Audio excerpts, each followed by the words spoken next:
Hi guys, Maikisha here. Welcome back to my YouTube channel. If you guys are new, welcome. I'm going to be talking to you today about a flip that we are working on in Southeast Portland. We are getting close to wrapping up the project, and so I wanted to give you guys insight and behind the scenes on how we executed this flip. So I'm going to take you along for the ride. This is 5432 Southeast Cooper Street in Portland, Oregon. It is a 3-in-1. The third bedroom is acting as a sunroom, very cute, really spacious.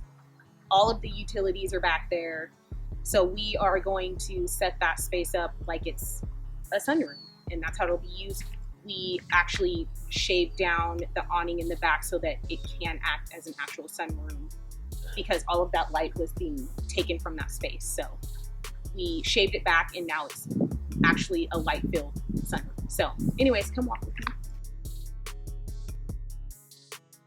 When we first purchased the house, it was just like a flat box. And so we thought it would be a beautiful idea to project the front out and have a structure of a cottage, which it is. And so we had this beautiful substantial awning built on the front of it. And then we had it lined all the way to the top so that it gave more of a grand feeling instead of blocking it off at the top. So this is the front of the home, and we'll do before and afters, but it's so much more beautiful, so much more substantial and recognizable from the street. It stands out. It has dimension now. So we added that to the front to add a little beauty to the front of it. We did all new landscaping. We kept the original walkway, and then this whole area here was a sloping concrete, kind of jagged, rigid looking, completely jacked up, and we redid this here. So this is a whole new slab of concrete, and then we expanded on the size so that we can add planters, or if someone wanted to add seating and kind of chill out here, they'll have the space to do it. Another feature that we added to the home was to do a smooth siding on the front and then do the lap on the side. We thought that would be a cool little feature to differentiate this home from some of the other homes that are being renovated in the area, and it's a more contemporary look. So we thought we would throw that in, and it turned out really pretty.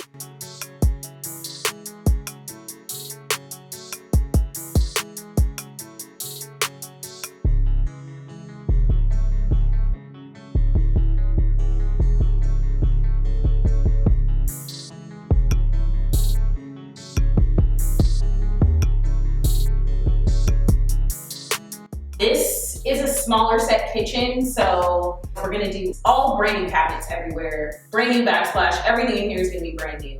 But I'm going to omit adding the uppers just so that we can have that illusion that there is more space. So there's gonna be wood grain cabinets.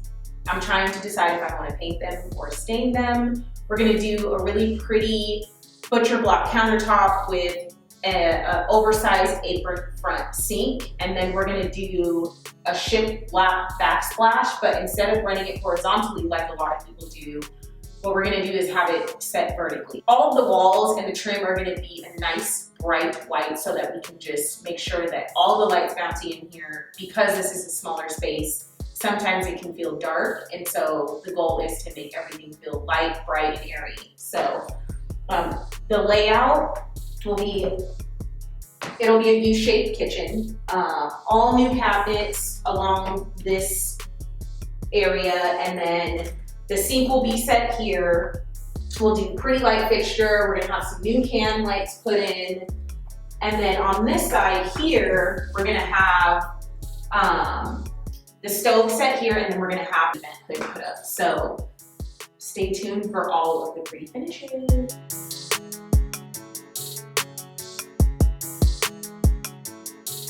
So we're standing in the future living room right now. It's just an empty shell. And what we're gonna do in this space is we've cut out areas for new can lights. So we have these really awesome, super bright LED can lights that are energy efficient that we're putting in that will contribute to the artificial brightness when we need that at night. Other than that, it's gonna be all white We're gonna have brand new trim around the windows, new base trim, and I do want to talk a little bit about how this space is oriented, because right now, and the beauty of this space is that it's a square, essentially, which really helps in the furniture layout. So once all of this crap is gone, this will be the primary seating area. We'll have some sort of sectional or sofa here. So seating here, and then against that wall over there, that will be kind of where the entertainment setup will be.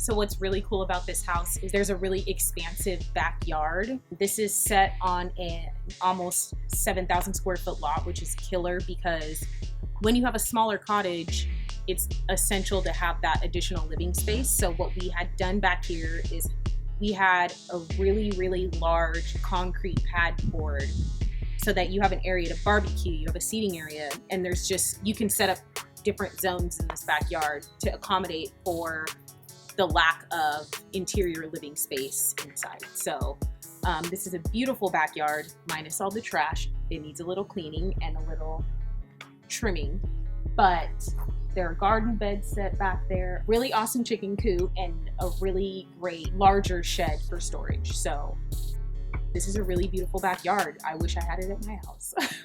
So I did want to go through and break down a little bit of the process, because what I have done is purchased a property at auction, and so it's kind of a unique scenario, and there's a bunch of different ways that you can acquire a property. So with this one, we actually bid on the property at it's a live auction, like on-site courthouse footsteps, and thankfully we ended up winning the bid, which was killer, but we didn't have an opportunity to walk the property before we purchased it. And there are a lot of properties where you cannot go inside because it's occupied by the owner. So we acquired this property at auction, and we had to basically come in and let the owners know what the circumstances were and that there's a new owner of this property. And so legally there's a 10-day process if the owner is living on site where they have the right to stay in the property, gather their belongings, and within a 10-day frame,